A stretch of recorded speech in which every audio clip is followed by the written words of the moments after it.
Avons-nous réellement renoncé à nous-mêmes?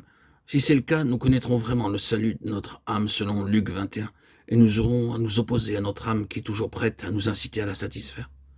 L'apôtre Jacques dit qu'aucun homme ne peut maîtriser sa langue. En changeant de vie, il faut que Christ devienne notre vie. Alors notre langue sera au service de Dieu. Mais si nous ne vivons pas la croix, notre langue causera beaucoup de dommages. Dans Luc 21, le Seigneur dit, par votre persévérance, vous sauverez vos âmes.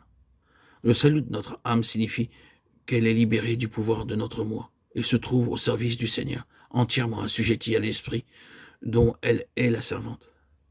Ce qu'elle était auparavant a disparu. Elle ne dispose plus des prérogatives de penser, de commander, de diriger. Comment cela peut-il se produire? Nous devons nous offrir entièrement à Dieu de façon à permettre à la croix d'établir en nous la seigneurie de Christ. Seule la croix a le pouvoir de le faire. Nous devons recevoir Christ et vouloir qu'il règne, mais s'il est simplement sauveur, nous n'y parviendrons pas. Il doit être Seigneur, disposant d'une entière liberté pour agir en nous. Pour que nous soyons dans les réalités pratiques, nous devons nous tenir sur la base de notre position en Christ. Selon le passage de 1 Corinthiens chapitre 1 verset 30, c'est par lui que vous êtes en Jésus-Christ, qui par la volonté de Dieu a été fait pour nous sagesse, justice, sanctification et rédemption. Nous sommes donc en Christ par la volonté de Dieu. C'est une position dans laquelle nous devons demeurer sans faiblir. Selon l'évangile de Jean chapitre 15 verset 4, « Demeurez en moi et je demeurerai en vous, comme le sarment ne peut de lui-même porter du fruit, s'il ne demeure attaché au cep. Ainsi, vous ne le pouvez pas non plus, si vous ne demeurez en moi. » Il nous faut garder la position en demeurant en Christ. Tant que l'enfant de Dieu demeure en Christ, il demeure dans la vie.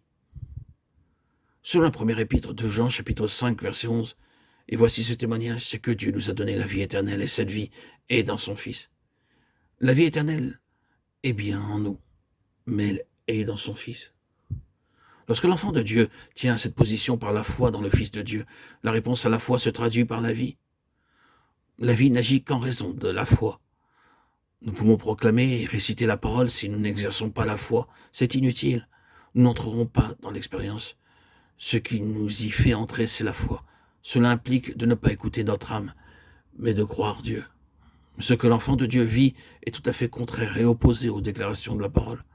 Si nous voulons parvenir dans l'expérience d'une réelle vie en esprit, la mort à soi-même s'accomplit depuis une position. Christ a accompli une œuvre totale et complète. Notre rédemption est en relation avec notre mort, notre ensevelissement, notre résurrection, notre ascension et notre glorification.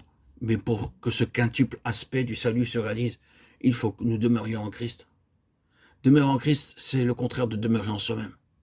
Demeurer en soi-même, c'est continuer de vivre avec son âme. Et tant qu'il en sera ainsi, répétons-le, nous pourrons continuer de lire notre Bible et de prier davantage, de connaître les nombreux credos par cœur. Ce sera toujours inutile. La foi, et la foi seule, nous permettra de surmonter cela.